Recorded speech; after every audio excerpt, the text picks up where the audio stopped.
The postprandial state is a pro-oxidant state, meaning that after each meal, free radicals are produced as our body assimilates the food, and so we can't just have a bowl of berries in the morning to meet our minimum daily antioxidant needs and call it a day. Each and every meal should contain high antioxidant foods, which, if you remember, means plants. Antioxidant-rich foods originate from the plant kingdom. This is due to the thousands of natural antioxidant compounds found naturally in plant foods. So, for example, consuming fruits, which are high in phenolic phytonutrients, increases the antioxidant capacity of the blood, and when they're consumed with the standard American diet, high-fat, refined carbohydrate, pro-oxidant, pro-inflammatory meals, they may help counterbalance some of the negative effects.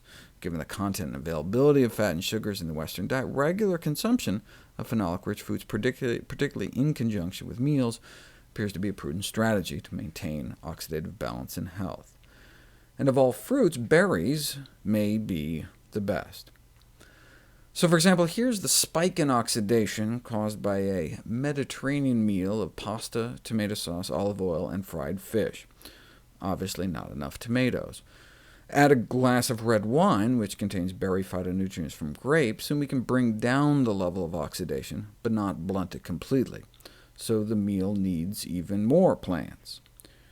In this study, they gave people standard breakfast items, resulting in lots of oxidized cholesterol in their bloodstream 1, 2, 3, 4, 5, 6 hours after the meal. But all it took was a cup of strawberries with that same breakfast to at least keep the meal from contributing to further oxidation. Note, though, without the strawberries, look where we'd be at lunchtime. Right? Let's say we ate a standard American diet at 6 a.m., right?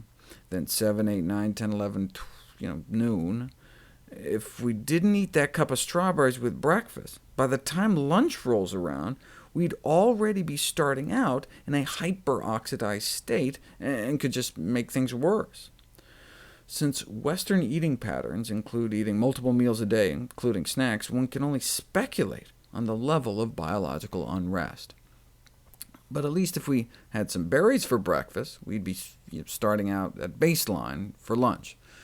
This acute protection is likely due to the antioxidant effects of the strawberry phytonutrients. Even better than baseline, how about our meal actually improving our antioxidant status? Here's measuring the antioxidant level of one's bloodstream after a crappy meal. It drops, using up our antioxidant stores. But eat a big bunch of red grapes with the meal, and the antioxidant level of our bloodstream goes up, such that our body's in a positive antioxidant balance for a few hours. Right? Same thing after enough blueberries. Right? And imagine if these ensuing hours between our next meal, right, we were sipping green tea or hibiscus, right, we'd have this nice antioxidant surplus all day long. What, according to the researchers, are the practical implications? These data provide an interesting perspective for advising individuals on food choices when consuming a moderate to high-fat meal is unavoidable. Unavoidable? So if we're locked in a fast food joint or something, well, then they suggest chasing whatever we're forced to eat with some berries. Right? It reminds me of those studies on smokers I talked about, suggesting those who smoke should eat lots of kale and broccoli to reduce the oxidative damage to their DNA, or they could just not smoke. In a single day, the systemic stress of all that fat in our blood and redox imbalance, being in a mild pro-oxidant state after meals, may seem trivial.